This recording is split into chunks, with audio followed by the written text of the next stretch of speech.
જય ભીમ ગુજરાતના digital platform પરથી હું પ્રવીણ કુમાર. સાથીઓ, આજે હું વાત કરવા માટે જઈ રહ્યો છું ઉત્તર પ્રદેશની. ઉત્તર પ્રદેશ 2024ના લોકસભાના ઇલેક્શનની અંદર એક કેન્દ્ર બિંદુ હતું અને અત્યાર સુધી એવું કહેવાતું આવ્યું છે કે ભારતમાં જો વડાપ્રધાન તમારે બનવું હોય તો એનો રસ્તો ઉત્તર પ્રદેશમાંથી નીકળે છે. કારણ કે ઉત્તર પ્રદેશની અંદર લોકસભાની 80 સીટો છે. 2019માં જ્યારે લોકસભાનું ઇલેક્શન થયું ત્યારે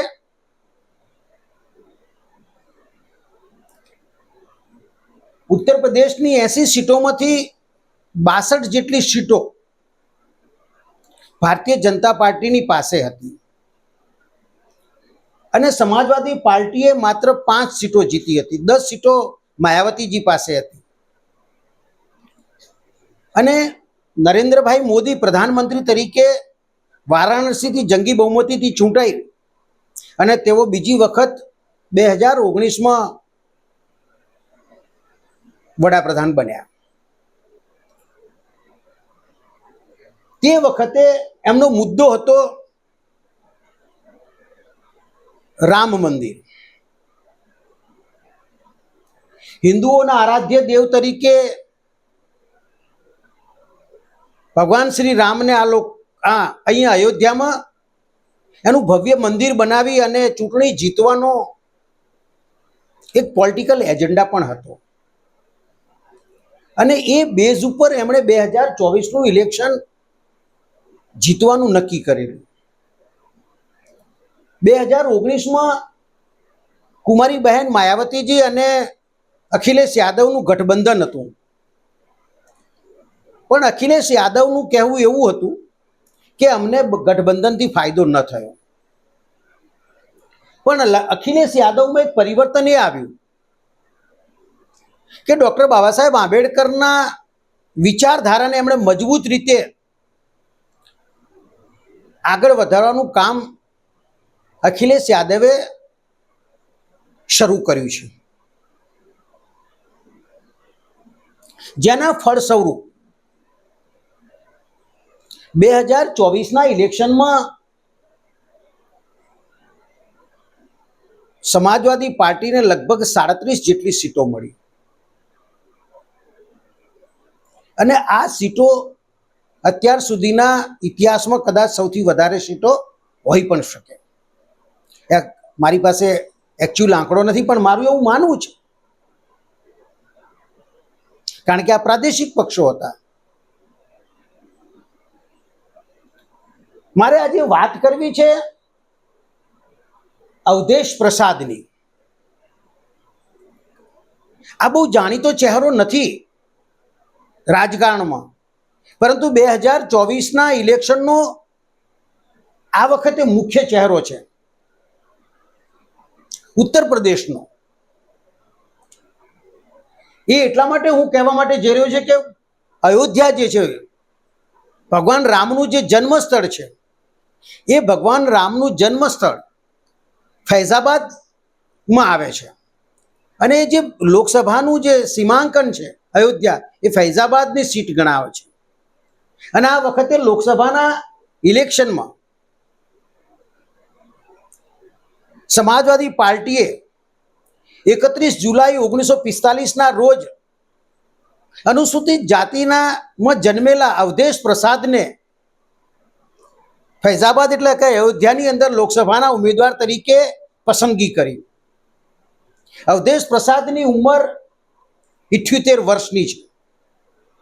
તેઓ 1977થી યુપીના રાજકારણમાં ખૂબ સક્રિય હતા. 9 વખત તેઓ લેજિસ્લેટિવ એસેમ્બલીના મેમ્બર રહ્યા છે, એટલે કે એમએલએ રહ્યા છે અને એમણે 6 વખત તો મંત્રીપદ પણ ભોગવ્યું છે. આ ફૈઝાબાદની જે સીટ છે એ સામાન્ય સીટ છે, સુરક્ષિત સીટ નથી. એટલે ત્યાં ભારતીય જનતા પાર્ટીને એવો વિશ્વાસ હતો કે અયોધ્યાની અંદર અમે ભગવાન રામનું મંદિર બનાવ્યું છે એટલે અમને અયોધ્યાના જે એ મત વિસ્તારના જે લોકો છે એ અમને ખૂબ બધી સીટો ચૂંટાઈને આપશે અને અમને જંગી બહુમતીથી ચૂંટશે. પરંતુ વાસ્તવિકતા કંઈક જુદી હતી. જ્યારે ભગવાન રામનું મંદિર બનાવ્યું એટલે એને વિશાળ બનાવવાનું હતું એમ. એટલે ત્યાં જે આજુબાજુમાં જે વસાહતો હતી, જે ગરીબ લોકોની વસાહતો હતી, એ ગરીબોની વસાહતને ત્યાંથી ખસેડવામાં આવી અને એ પ્રજા ખૂબ નારાજ હતી.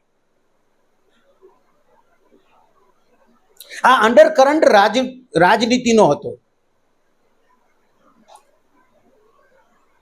જે કદાચ ચાણક્ય જે હશે એ લોકો સમજવામાં નિષ્ફળ ગયા.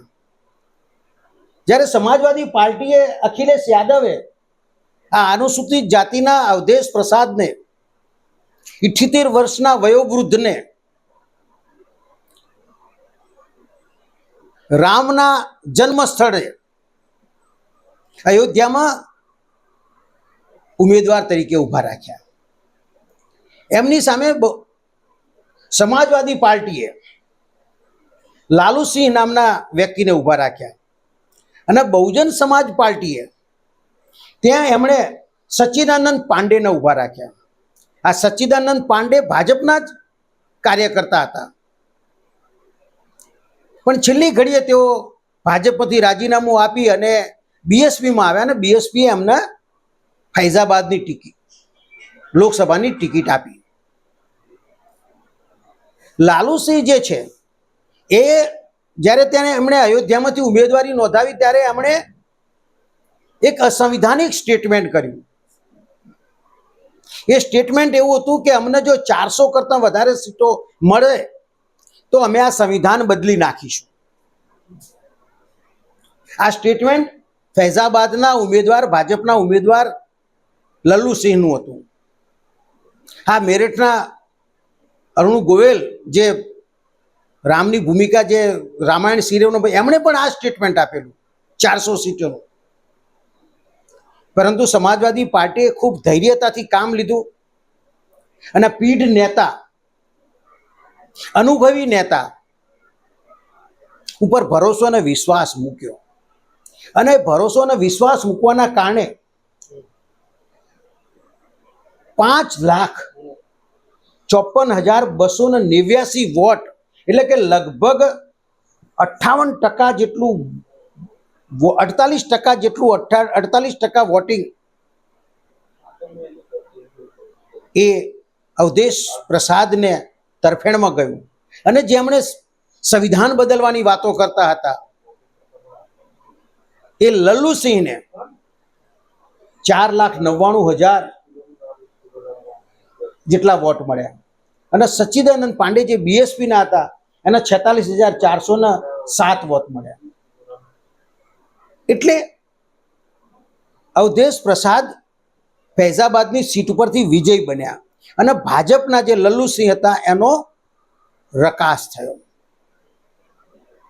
અને એટલા માટે જ આજે સમગ્ર ભારત અને ઉત્તર પ્રદેશમાં અવધેશ પ્રસાદ એ ચર્ચાનું કેન્દ્ર રહ્યા છે.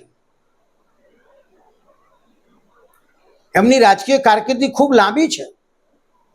જો એમના વિશે, અવધેશ પ્રસાદ વિશે વાત કરવા જેવું તો ખૂબ સમય જાય, પણ એમને એટલા માટે યાદ કરીએ છીએ કે બહુજન પ્લેટફોર્મ ઉપર, કારણ કે બહુજનના નેતા હતા જેને ફૈઝાબાદ જેવી એક ધાર્મિક જગ્યા, એ જગ્યાની અંદર માત્ર ત્યાં ભગવાન રામને માનનારા લોકોનું ત્યાં વર્ચસ્વ વાળા લોકો હતા.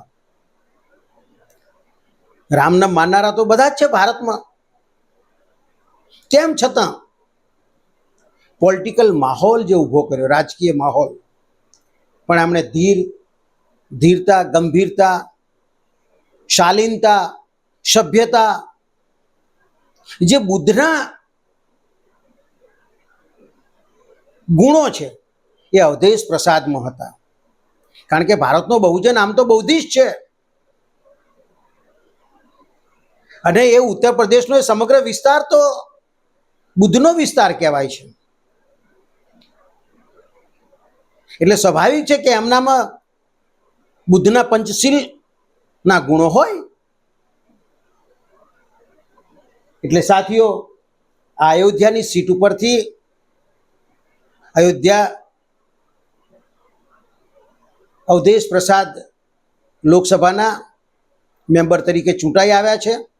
બહુજન સમાજ એક સામાન્ય સીટ ઉપર ચૂંટાતા એમને બહુજન સમાજ અભિનંદન પાઠવે છે અને ભવિષ્યમાં જે બહુજન સમાજના લોકો છે સુરક્ષિત સીટો કરતાં પણ સામાન્ય સીટો કે જ્યાં બહુજનોનું વર્ચસ્વ છે, કારણ કે ભારતનું રાજકારણ એ જાતિ આધારિત છે, એનો કોઈ નકારી ન શકે.